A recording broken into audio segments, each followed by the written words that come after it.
As you can see, this is an Iskander missile, not just taking out one Patriot system, but striking two Patriot launchers in Dnipro. The aftermath of that massive explosion yesterday is still visible, and it didn't happen sometime last week. It was in just the last 12 to 15 hours. We're talking drones, missiles, and fiery political statements, just as we mark 3 years since the start of the Russia-Ukraine war. The fighting has intensified dramatically, especially yesterday and today.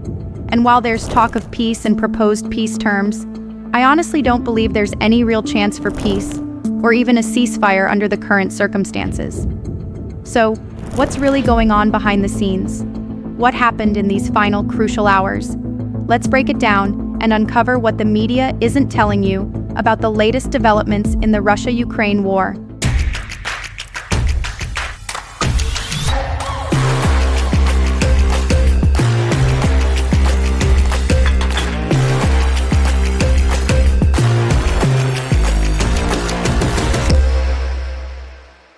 Today we've got several major developments to cover. First up, intense battles are raging in the city of Bakhmut, referred to as Pokrovsk in some reports. Both the Russian and Ukrainian sides are reporting heavy clashes, and according to circulating news, the fighting there is absolutely fierce.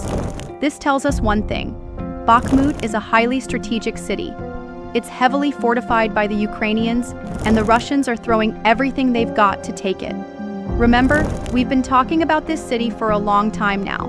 Its fall would be a massive blow to Ukraine, and that's exactly why President Zelensky came out last night warning of the deteriorating situation on the Eastern Front, specifically in Bakhmut and also in Kostiantynivka. These two cities are now the center of brutal combat. Ukraine's chief of the Joint Staff confirmed that in just the past few hours, there have been dozens of direct clashes in Bakhmut.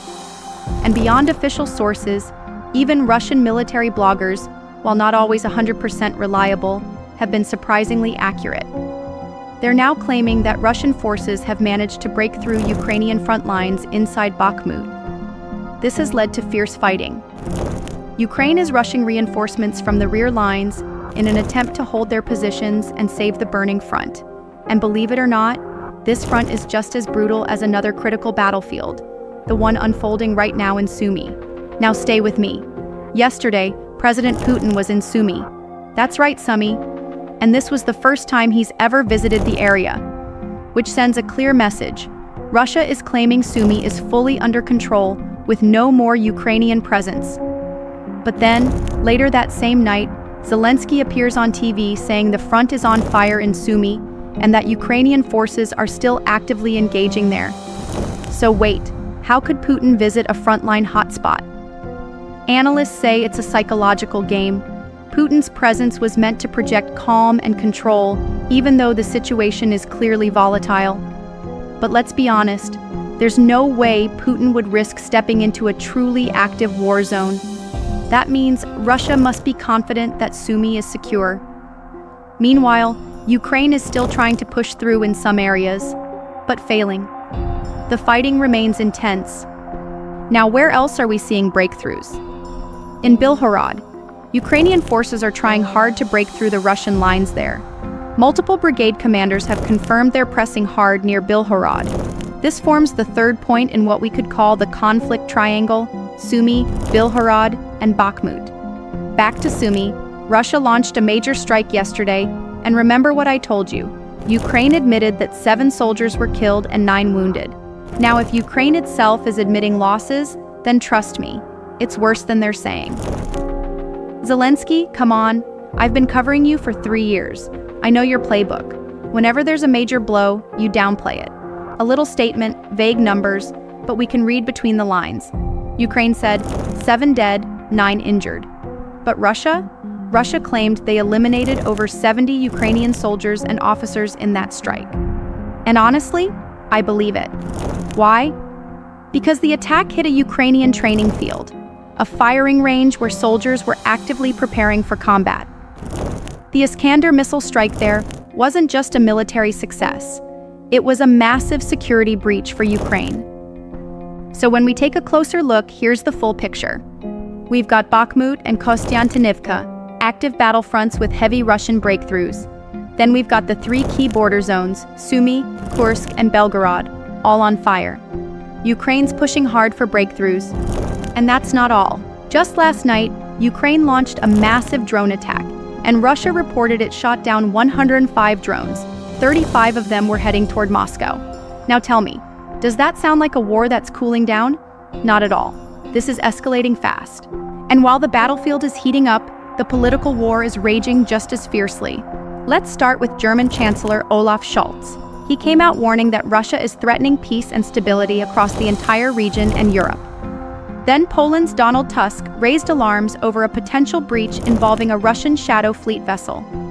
Now, for those unfamiliar, Russia is under maritime sanctions, which ban its fleet from participating in trade. So they use shadow ships, vessels sailing under foreign flags to move weapons, grain, fuel, whatever they need. Poland suspects one of these ships passed dangerously close to an undersea cable between Poland and Finland in the Baltic Sea. In response, Polish jets were scrambled to investigate whether explosives were being transported. Now, this may sound like overreaction, but trust me, the Baltic region is a major flashpoint. Countries like Estonia, Latvia, and Finland are always involved in aerial or naval tensions with Russia. Just 3 days ago, a Russian Sujet was tailing a Latvian aircraft, and things nearly got physical. So let's talk about peace talks, because yes, those are still floating around. US Secretary of State Marco Rubio, a far more active figure than his predecessor, said that Russia might soon finalize a peace terms memorandum. And Kremlin spokesperson Dmitry Peskov confirmed, yes, Russia is preparing a peace proposal, but they're doing it in secret, not to stall, but to avoid leaks and disruption. But if you ask me whether peace is actually possible, honestly, I doubt Zelensky will ever agree to it. There's too much distrust on both sides. Everyone's waiting for the other to blink first.